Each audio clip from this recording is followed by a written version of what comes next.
বিয়ের বয়স হয়েছে কিন্তু সে বিয়ে করতে চায় না, আমি আল্লাহর কাছে কিভাবে চাইতে পারি? আমি একজন সুইডেন প্রবাসী। আহারে কপাল পড়া বাপরে, এই তো উল্টা প্রশ্ন পাইছি, জীবনে এরকম প্রশ্ন তো পাই নাই। সবাই তো ছেলেরা প্রশ্ন দেয়, হুজুর আমি বিয়ে করতে চাই, বাপ বিয়ের কথাও বলে না। আর এখানে উল্টা বাপ বলতেছে যে ছেলে বিয়ে করতে চায় না। না না, এখানে আমার মনে হয় এই ছেলের কোনো দিকে কোনো লিঙ্ক আছে কিনা আল্লাহ জানে। কারণ হলো বাপ মা বিয়ে করাতে চাইলে সেখানে না না করা, এটা কখনো কখনো অন্য কোনো দিকে অবৈধ সম্পর্ক থাকলে, হারাম রিলেশন থাকলে, তখন দেখা যায় বাপ মার বিয়ের আবদারকে, দাবিকে, প্রস্তাবকে অগ্রাহ্য করে। আমি জানি না এক্ষেত্রে সেটা হয়েছে কিনা, পুরো শিওর না, এটা একটা সম্ভাবনা মাত্র। তো অবশ্যই এই ব্যাপারে প্রকৃত ঘটনা কি সেটা দেখা দরকার, যাচাই করা দরকার, এবং সেই সাথে তার যে কোনো সমস্যা হোক সেটার যথাযথ সমাধান বের করা দরকার। এগুলো এভাবে প্রশ্ন না করে এলাকার আলেমুল আমাদের সাথে সাক্ষাৎ করে ছেলের প্রকৃত অবস্থা উদ্ঘাটন করে তারপরে পদক্ষেপ নেওয়া উচিত। চুল দাড়ি পেকে গেলে কলব বা কালো করলে অজু হয় কিনা এ বিষয়ে অনুগ্রহ করে বলবেন। চুল বা দাড়ি যদি কালো হয়ে যায় তাহলে নবী করিম সাল্লাল্লাহু আলাইহি সাল্লাম সেটাকে সাদা যদি হয়ে যায়, চুল দাড়ি যদি সাদা হয়ে যায় পেকে বা যেভাবে হোক সাদা হয়ে যায়, নবী সাল্লাল্লাহু আলাইহি সাল্লাম নির্দেশ করেছেন গাইয়িরু হাদা শাইব, তোমাদের চুল দাড়ি সাদা হয়ে গেলে সেগুলোকে তোমরা পরিবর্তন করো, সাদা রাখিও না। কিন্তু পরিবর্তন করতে গিয়ে মানে সাদাকে অন্য রঙে রূপান্তর করো, কিন্তু সেটা করতে গিয়ে অজান্নে বুঝছে তোমরা কালো কালার আবার করবা না, কালো কলব দিবা না, তাহলে কি করবা? লাল কালার করো, মেহেদির কালার করো, অন্য কিছু করো, কিন্তু কালো কালার করা যাবে। এই জন্য সাদা চুল, সাদা দাড়ি এটাকে মেহেদির কালার ইত্যাদিতে করা সুন্নাহ। এখন কালো করা যাবে না কেন? আল্লাহ ভালো জানেন, আল্লাহ রসুল ভালো জানেন কেন নিষেধ করা হয়েছে, আল্লাহ তাআলা ভালো জানেন। কিন্তু এর পাশাপাশি অনেক উলামায়ে কেরাম ধারণা করেন যে এটা অনেক সময় মানুষ বয়স লুকাবার জন্য করে। কারণ হয়তো বয়স লুকাবার ব্যাপার নাই, জোয়ান বয়সেই সব সাদা হয়ে গেছে, তো নির্দেশ সবার জন্য সমানভাবে থাকবে, কেউ কালো করবেন না, সাদা চুল সাদা দাড়িকে কালো করবেন। কিন্তু যদি কেউ কালো করে তাহলে তার অজু হবে না, ব্যাপারটা সেরকম না। কারণ অজু হবে না তখন যখন চুল বা দায়ের উপরে আলাদা কোনো প্রলেপ পড়বে, আলাদা একটা স্তর পড়বে, অনেক মোটা হয়ে যাবে এক একটা। ওই রকম সাধারণত আপনার মেহেদি বা এই জাতীয় কোনো কালার ব্যবহার করলে সেটার ফলে আলাদা কোনো স্তর পড়ে না। যদি স্তর পড়ে যায় তাহলে ভিন্ন কথা। যেমন নখের উপরে আপনি নীল পলিশ লাগাইলেন, তাহলে কি হয়? আলাদা স্তর পড়ে না, যেটা খসে খসে পড়ে, তাহলে ওইটার কারণে অজু হবে না, যেহেতু আপনার ওই নখের উপরে পানি যাচ্ছে না, উপরে ওই প্রলেপ আছে যে নেল পলিশের, সেজন্য। তো চুল বা দাড়ি যদি কেউ সাদা কালো করে তো সেটা গুনাহের কথা, সেটা ভিন্ন বিষয়, কিন্তু এর ফলে অজু হবে না, ব্যাপারটা সেরকম। মেহেদি, বাজারের যে আর্টিফিশিয়াল মেহেদি আছে সেটা যদি আপনি চুল দাড়িতে ব্যবহার করেন, হাতে ব্যবহার করেন, যদিও হাতে ব্যবহার করবে মহিলারা, হাতে পুরুষদের জন্য ব্যবহার করা সুন্নত না। হাতে মেহেদি দিবে কারা? মহিলারা। এখন আমাদের দেশে পুরুষরাই আদা মহিলা হয়ে যেতে চায়, এটা সুন্নার খেলাফ। যাই হোক, তো এই মেহেদি যদি কেউ আর্টিফিশিয়ালটা ব্যবহার করে, টিউব মেহেদি যেটা, তো এর ফলেও অজু হবে, কোনো অসুবিধা নেই। অনেক সময় আর্টিফিশিয়াল মেহেদি ব্যবহার করলে উপর থেকে দেখবেন খসে খসে পড়ে, ওইটা আলাদা কোনো স্তর বা আবরণ না, প্রলেপ না, ওইটা হলো সেখানে এক ধরনের অ্যাসিড, কেমিক্যালের মতো, অ্যাসিডের মতো এক ধরনের কেমিক্যাল ইউজ হয়। সেই কেমিক্যালটা কোথাও একটু বেশি পড়লে চামড়ার উপরের একটা পাতলা লেয়ার আছে, ওইটা পুড়ে যায়, ওইটা পড়ে খুশি, এছাড়া আর কিছু না। যার কারণে আর্টিফিশিয়াল মেহেদি ব্যবহার করলেও অজু হবে, গোসল হবে, অজু গোসল হবে না, ব্যাপারটা সেরকম না। আমি একজন বিধর্মী, আমার নাম বসু দত্ত, না বুশ দত্ত, বুশ দত্ত।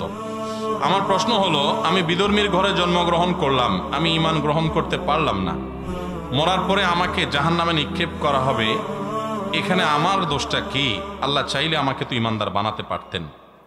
ভাইরা আমার, আল্লাহ সুবহানাহু ওয়া তাআলা মানুষকে যেই ঘরেই জন্মগ্রহণ করান না কেন, প্রত্যেকটা মানুষকে বিবেক দিয়েছেন, যাকে আল্লাহ বিবেক দেন নাই, জন্ম থেকেই বিবেকহীন, সে জাহান্নামে যাবে না। কিন্তু আল্লাহ তাআলা যদি কাউকে বিবেক দিয়ে থাকেন তাহলে সে বিবেক খরচ করবে যে সে সঠিক ধর্মের উপর আছে না নাই। আমার প্রশ্ন হলো ভাই, বুশ দত্ত বা বসু দত্ত যে নামই হোক আপনার প্রতি, বুশ দত্ত না, বুশ দত্ত ভাই আপনার প্রতি আমার প্রশ্ন হলো, আল্লাহ সুবহানাহু ওয়া তাআলা আপনাকে বানিয়ে আপনাকে বিবেক দিয়েছেন কি দেন নাই? এবং আপনি যে বাপদাদা ধর্মের অনুসরণ করছেন সেই ধর্মটা কোরআনে কারিমের বর্ণনা অনুযায়ী মানুষের বানানো। আল্লাহ বলছেন যে ওয়ামাইয়াবতাগি গায়রাল ইসলামি দীনান ফালাই ইউকবালা মিনহু, যে ব্যক্তি ইসলাম ছাড়া অন্য কোনো ধর্ম আল্লাহর কাছে এনে হাজির করবে সেটা আল্লাহ অ্যাকসেপ্ট করবেন না। কোরআনে আল্লাহ তাআলা বলছেন, এবং আল্লাহ সুবহানাহু ওয়া তাআলা বলেছেন ইন্নাদ দীনা ইনদাল্লাহিল ইসলাম, দিন একমাত্র আল্লাহর কাছ থেকে আসছে ইসলাম। অতএব এই যে নির্দেশনার কারণে আপনি আপনার বিবেক খরচ করে একটু সত্য অনুসন্ধান করার চেষ্টা করেছেন কিনা, শাস্তি হবে সেজন্য যে তোমার বিবেককে ব্যবহার তুমি করেছো কি করো নাই। তুমি চেষ্টা করে তোমার বিবেক বুদ্ধিকে যদি খরচ করে সত্যকে অনুসন্ধান করবার সত্যিকারের চেষ্টা যদি তুমি করো, আল্লাহ বলেছেন ওয়াল্লাযীনা জাহাদু ফীনা, যারা আমার পথে আসার জন্য চেষ্টা করে সত্যিকারের চেষ্টা, লানাহদিয়ান্নাহুম সুবুলানা, নির্ঘাত অবশ্যই অবশ্যই আল্লাহ বলছেন আমি তাদেরকে আমার দিকে আসার একটা রাস্তা দেখাবো না, সাবিলের বহু বচন সুবুল। আল্লাহ বলেছেন তা যে আসার চেষ্টা করবে, যে সত্য অনুসন্ধান করার চেষ্টা করবে, আল্লাহ বলেছেন আমি তাকে সত্যের দিকে আসার বহু রাস্তা দেখাই দিব। অতএব আমি বলবো যে কোনো মায়ের ঘরে, কোনো বাবার ঘরে জন্মগ্রহণ করেছেন দেখে আপনি সেই জায়গায় দাঁড়িয়ে থাকবেন, এটা তো বুদ্ধিমানের কাজ নয়। আমি একটা উপমা দিতে চাই, আমরা অনেকে কৃষকের ছেলে আছি না, আমরা অনেকে কৃষকের ছেলে, আমরা অনেকে দোকানদারের ছেলে, আমরা হয়তো অনেকে অন্য কোনো পেশাজীবী কারোর ছেলে। আমার বাবা মা তিনি কৃষক থাকুন, রিক্সা চালক হন, দিনমজুর হন, তিনি বড় কোনো ব্যবসা করেন, ছোট ব্যবসা করেন, যেটাই করেন, কোনো কাজ ছোট না, কোনো কাজ খারাপ না, হালাল কি হারাম সেটা দেখার বিষয়। প্রশ্ন হলো আপনার বাপ কৃষি কাজ করেন, আপনিও হয়তো কৃষি কাজ করেন, ব্যাপারটা সেরকম না। অনেকে আছেন বাবা কৃষক ছিলেন, উনি পড়ালেখা করে ডাক্তার হয়েছেন, ইঞ্জিনিয়ার হয়েছেন, বিদেশ গিয়েছেন, ব্যবসা বাণিজ্য করেছেন, এরকম ভুরি ভুরি আমাদের সমাজে আছে না নাই? এখন এই ছেলে তো এটা বলে নাই যে আমার বাবা তো কৃষক ছিলেন আমিও কৃষকই থাকবো। তিনি নিজের সাধ্যের সবটুকুন চেষ্টা করে ভালো অবস্থান নেওয়ার চেষ্টা করেছেন। দুনিয়ার ক্ষেত্রে আমরা খুব ভালো করে বুঝলাম, কিন্তু ধর্মের ক্ষেত্রে আসলে যদি আমরা বলি যে না আমার বাবা মা ভুলে আছেন, আমি তাদের সন্তান, আমি কিভাবে এই ভুল থেকে সরি, তাহলে এটা বুদ্ধিমানের কথা হলো না। আল্লাহ তাআলা আপনাকে বিবেক দিয়েছেন, সেই বিবেক খরচ করবেন, স্টাডি করবেন, পড়াশোনা করবেন। এমনকি মুসলিম হয়েও আমরা যারা জন্মগ্রহণ করেছি আমাদেরও ইসলাম আমি সঠিকভাবে চর্চা করছি কিনা, আমার বাপদাদার যেটা করে আসছে সবগুলোই সঠিক কিনা, না কোনোটা ভুল আছে, আমাদের সে বিবেক খরচ করা উচিত, সে স্টাডি করা উচিত, সে জ্ঞান খরচ করা উচিত। আল্লাহ তাআলা আমাদের সকলকে হেদায়েত দান করুন। আমরা যদি আল্লাহর কাছে নিজেকে সমর্পণ করি, যে বলি যে আল্লাহ তুমি আমাকে সত্যের পথ দেখাও, আল্লাহ পথ দেখাবেন, আমি চেষ্টা যদি করি। আল্লাহ তাআলা আমাদের এই ভাইকে আমরা দোয়া করি, এই বুশ দত্ত ভাই এবং আরো যারা আছে আমরা, আল্লাহ তাআলা আমাদের সবাইকে, প্রত্যেকটা মানুষকে আল্লাহ তাআলা সঠিক পথের দিশা যেন পাই, পরিচালিত যেন হই, সেই তৌফিক দান করুন। হেদায়েত আল্লাহর কাছে চাইতে হয়, নিজের চেষ্টা করতে হয়। এই দুইটা জিনিসের জন্য আমাকে জিজ্ঞাসাবাদের মুখোমুখি হতে হবে। আমি বাবার মার ঘরে জন্মগ্রহণ করেছি, তারা হয়তো ছোটখাটো কোনো কাজ করতেন বা তারা এমন কোনো কাজ করতেন যেটা দিয়ে খুব বেশি পয়সা কামাই করা যায় না। কই আমি তো তাদের সেই জায়গায় থাকি নাই, আমি তো ঠিকই আমার দুনিয়ার ক্ষেত্রে আমি সুইচ করেছি, যেটা ভালো সেখানে আমি করেছি। তো দিনের ক্ষেত্রে আমি কেন সেরকম একটা জায়গায় শুধু দাঁড়িয়ে থাকবো, যদিও সেটা ভুল হয়? এটা কখনো বুদ্ধিমানের পরিচয় হতে পারে না। আল্লাহ আপনাকে বিবেক দিয়েছেন। হ্যাঁ, কেউ যদি বলেন যে আমি এমন কোন জায়গায় আমার জন্ম হয়েছে যে আমি কোনো দাওয়াত পাই না ইসলামের, তো আল্লাহ তাআলা তাকে কিয়ামতের দিন এটার জন্য পাকড়াও করবেন না যদি তার কাছে ইসলামের দাওয়াত না পৌঁছায়। আল্লাহ শুধু জিজ্ঞাসা করবেন সৃষ্টিকর্তার অস্তিত্ব তুমি বিশ্বাস করছো কিনা, বাস এটুকু হিসাব দিলে হবে, তোমার নামাজের হিসাব দেওয়া লাগবে না, কারণ তোমার কাছে নামাজের হিসাব যায় নাই। কেউ জঙ্গলে জন্মগ্রহণ করেছে, সেখানে কোনো সভ্যতার ছোঁয়া যায় নাই, তো তার জন্য ইসলাম সেটাই বলে যে তার কোনো হিসাব নাই। শুধু তুমি কোত্থেকে আসলে, এই সব পৃথিবী সৃষ্টি জগৎ তৃণলতা এমনি এমনি আসছে, কোন সৃষ্টিকর্তার অস্তিত্ব তুমি বিশ্বাস করেছো কিনা, তাওহীদে বিশ্বাসী ছিল কিনা, বাস এটুকু বিশ্বাস করতে পারলে যার কাছে কোনো দাওয়াত পৌঁছে না ইসলামের সে নাজাত পেয়ে যাবে ইনশাআল্লাহ। ইসলাম অযৌক্তিক কিছু বলে না। আল্লাহ বলেছেন, আল্লাহ তাআলা লা ইয়াজলিমু মিসকালা যাররা, যাররা পরিমাণ আল্লাহ তাআলা কারোর প্রতি জুলুম করবেন না। ওমা রাব্বুকা বিযাল্লামিল লিল আবিদ, আল্লাহ বলেছেন তোমার রব কোন বান্দার প্রতি কোন প্রকার জুলুম করবেন না। বিধায় আমরা আমাদের কৃতকর্মেরই ফল ভোগ করবো, এর বাইরে কিছু না। আল্লাহ আমাদের সবাইকে হেদায়েত দান করো। জাদুটোনা করে এক শাশুড়ি সংসার ভাঙার জন্য বিভিন্ন জাদুটোনা করে, আর সেটা তার ছেলে জানার পরও মায়ের পক্ষ নিয়ে থাকে, মায়ের দোষ ঢাকার চেষ্টা করে, সেক্ষেত্রে ঘরের বউয়ের কি করা উচিত? আমাদের সমাজে অনেক শাশুড়ি, এমনকি অনেক বৌমা, এমনকি অনেক ননদ, অনেক ভাবি, অনেক পুরুষ, অনেক মহিলা এই কাজ করে। নিজের ঘরের নিজের কাছের লোকজনকে বসে আনার জন্য বা বিভিন্ন উদ্দেশ্যে জাদুকরের কাছে যায়, জাদু করে, ব্ল্যাক ম্যাজিশিয়ানদের কাছে যায়, ব্ল্যাক ম্যাজিকের আশ্রয় নেয়।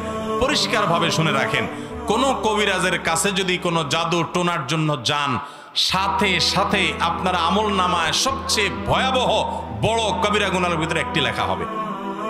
এবং শুধু তাই নয়, এই জাদুকর যারা এই জাদুর কাজটা করে দেয় মানুষকে, ইসলামের দণ্ডবিধিতে তাদের শাস্তি হলো মৃত্যুদণ্ড, সবচেয়ে কঠিন শাস্তি, চরম শাস্তি তাদের, কারণ গোটা সমাজকে অস্থিতিশীল করে দেয়।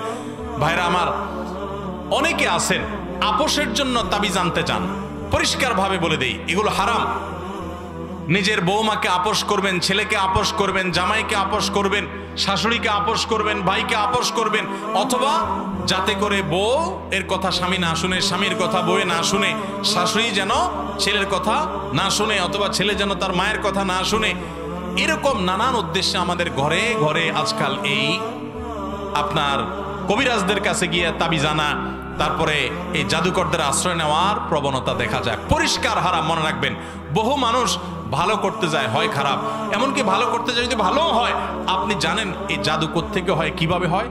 জাদুকররা জাদু করে শয়তানের আশ্রয় নিয়ে, সাথে সাথে বেঈমান হওয়ার মতো একটা বিষয়। আমাদের অনেক মা বোনরা আছে, অনেক মানুষ আছে, আমরা জানিও না, টেরও পাই না। ইমানদার তার সাহায্য চাওয়ার একমাত্র পথ হলো ইয়াকা না'বুদু ওয়া ইয়াকা, আল্লাহ তোমারই ইবাদত করি আর সাহায্য তোমার কাছেই।